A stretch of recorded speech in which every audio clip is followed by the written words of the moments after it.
So, John, thank you for those very kind words, and thank you for sharing those beautiful photos.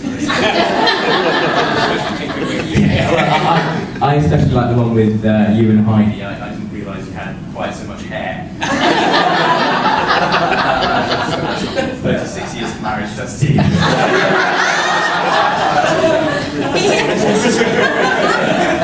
And before I forget, I've signed that receipt for you.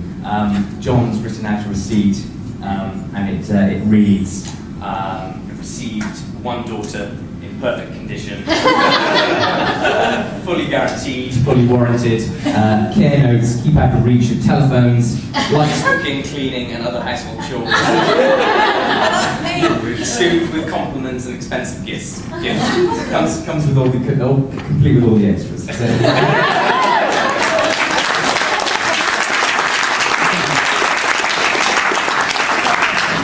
not to be outdone, my dad also has a receipt for Heidi to sign. I'm gonna put this away. Yeah, it's rubbish. Yeah. Speak up. So, not to be outdone, my dad also has a receipt for Heidi to sign. It reads, received one son, sold as seen, no refunds.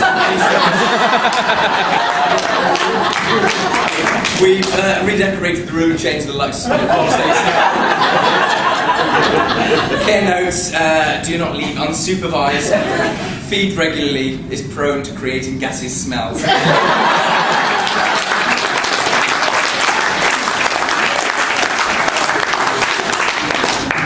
Well, first of all, I'd like to start my speech by welcoming everybody here.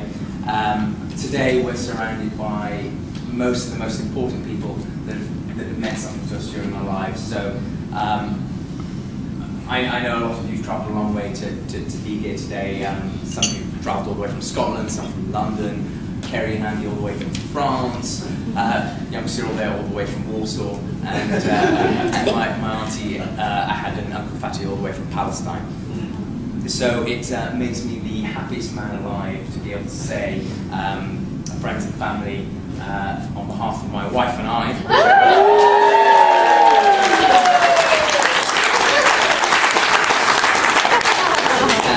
welcome to our wedding, and get pissed. Yeah.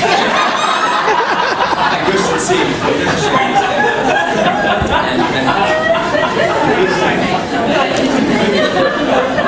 And thank you also for the wonderful gifts and cards there. Your generosity has been truly touching. I'd also like to take this opportunity to propose a toast. There's a few people that couldn't be here today. I know Heidi's nan passed away very recently, and as did my grandma. I know they would have both liked to be here very much. So if I could just ask you to be upset and raise a glasses to absent friends.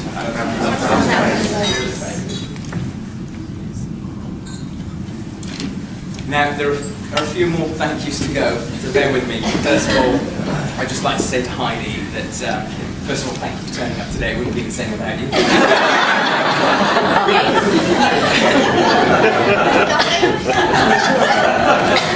And I'd also like to say that you look utterly stunning.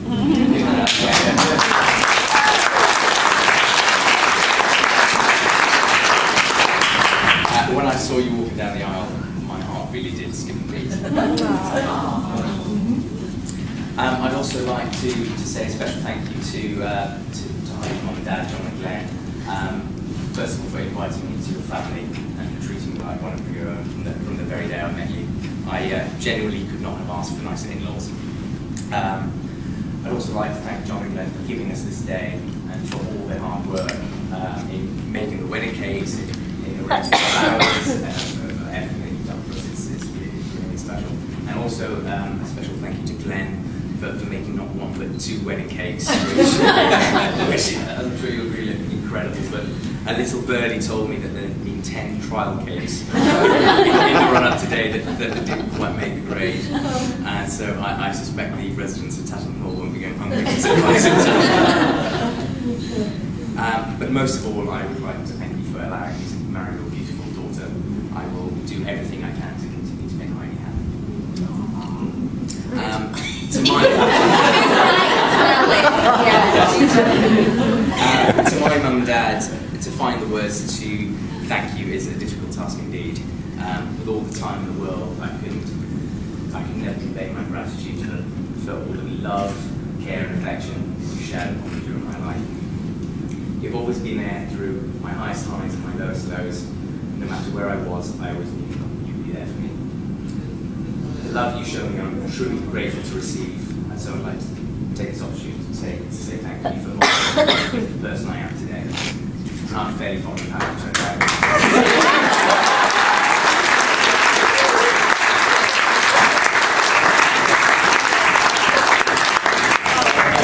So if you would again all be upstanding and joining me in a toast to Glenn and to Nikki and Faisal, to the mums and dads.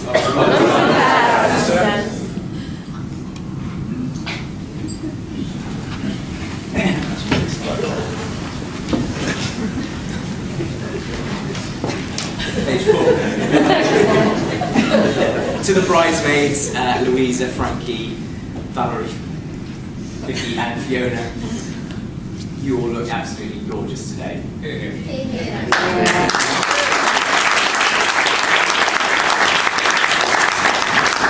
First of all, I'd like to thank you for getting Heidi back from Amsterdam. I know Heidi treasures her friendship with each one of you. You've each been there in different ways during Heidi's life, so on behalf of Heidi and I, thank you for your friendship. Again, a special thank you to Louisa for those beautiful figurines on top of the wedding cake. And also thank you to Frankie and Val for the charming readings, and also to Tom for his charming reading. So again, if you would again be upstanding and join me. to the bridesmaids and to Tom.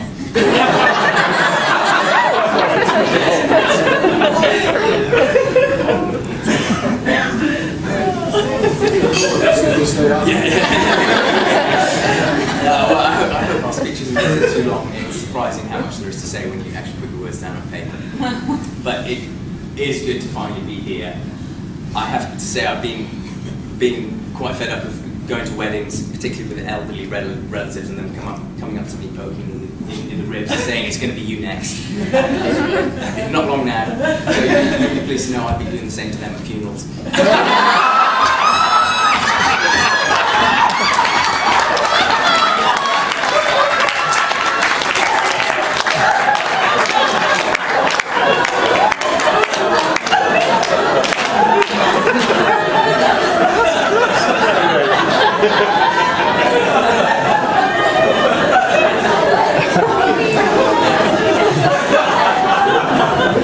As you all know, Heidi and I met when we both appeared on Blind Date. In preparing my speech, I actually watched the old tapes back, and it's been about 8 years since I last saw them. Cringeworthy is probably not the word, but I thought it would be entertaining to share the story. As John mentioned, we were on separate shows, but as is the case with many TV programmes, a lot of episodes were filmed at the same time. Heidi had just been away for her date, and I had been invited down to London to audition for my show, which had been scheduled to take place the following week. On Heidi's show, Scylla asked her why she wanted to appear on Blind Date. Heidi explained that as a dentist, she thought there was nothing worse than going in for a snog and getting hit with horse breath. So she explained that she was on Blind Date to find a man that brushed, flossed, and rinsed 3 times a day. What happened, Heidi?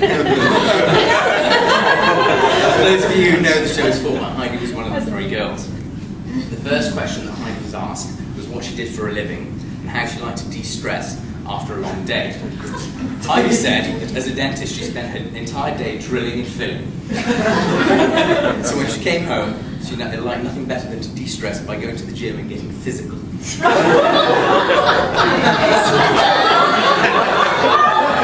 Guaranteed that once her date saw her, his blood would be pumping. Heidi was then asked what advice would she give to her date if he picked contestant number 1.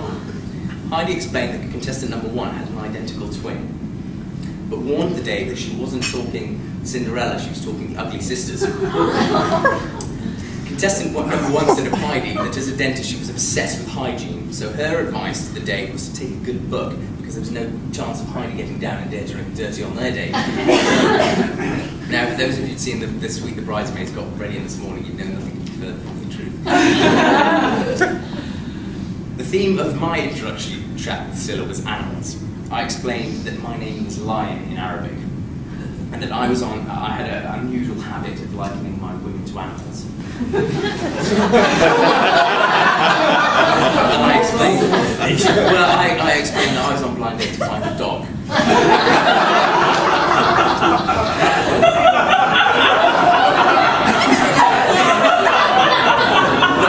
Not a Rottweiler, but a cuddly Labrador. For my first question, Scylla let me break a blind date rule and ask each of the girls their names, what their names meant, and whether this was an accurate reflection of their personality.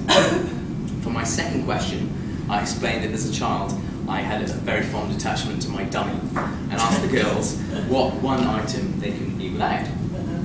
Contestant number 2 responded by saying there were 2 items that she couldn't be without. It was only when the screen came back and I saw that she had a massive pair of bazookas.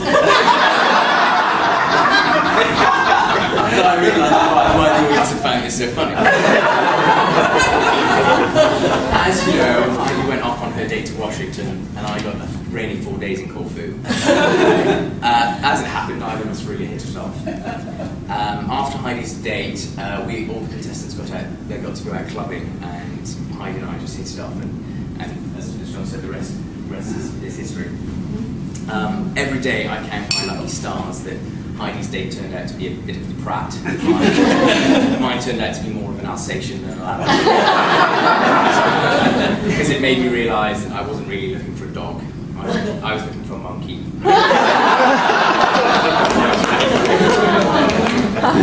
And today I married the woman of my dreams. She's my best friend and my lover, and now she's my wife. When we first met, I knew she was something special. Her smile could light up the room, and her laugh was contagious. But it went beyond that. I quickly came to learn that she's caring, compassionate, and loyal. I feel extremely blessed to have Heidi as my wife, and I look forward to our life together, with all its twists and turns, joys and sorrows. I know in my heart that we were meant to be together, it was our destiny. Heidi, I love you forever, with all my heart, mind, and soul.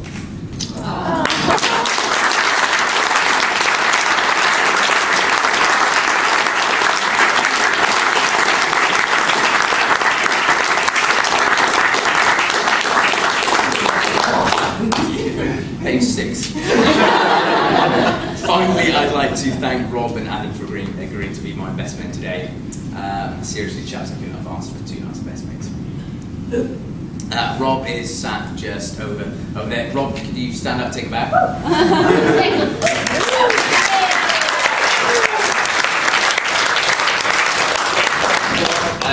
And I grew up together, and Rob is responsible for, well, let's not get into that. It's not nice to tell tales. You'll be seeing a bit more of Rob later, hopefully.